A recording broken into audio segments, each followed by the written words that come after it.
শুভ দুপুর বন্ধুরা, গরমে সবাই কেমন আছো? এই গরমে রান্না করতে কারোরই ভালো লাগে না।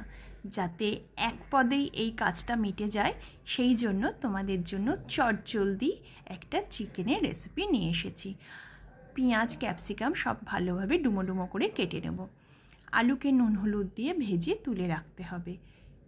সেই তেলেই ডুমো ডুমো করে কেটে রাখা পেঁয়াজকে ভেজে তুলে রেখে দেব। এবার মাংসকে ম্যারিনেট করার পালা।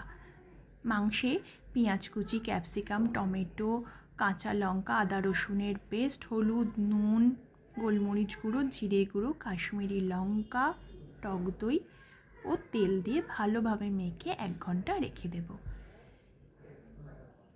পেঁয়াজ ভাজার তেলেই গোটা জিরে, শুকনো লঙ্কা ফোড়ন দিয়ে ম্যারিনেট করে রেখে দেওয়া মাংস যতক্ষণ না মাংস থেকে জল ছেড়ে আলু আর মাংস দুই সিদ্ধ হয়ে যায়, যখন দেখবে আলু আর মাংস থেকে দিয়ে দিও গরম জল। অবশ্যই গরম জল ব্যবহার করো বন্ধুরা। মাংস রান্নার শেষে ভেজে রাখা পেঁয়াজ, ধনেপাতা কুচি ও গরম মশলা ছড়িয়ে গরম গরম ভাতের সাথে, রুটি, পরোটা বা রাইসের সাথে সার্ভ করো এই 1 পট চিকেনের রেসিপি। কেমন লাগলো বন্ধুরা জানাতে কিন্তু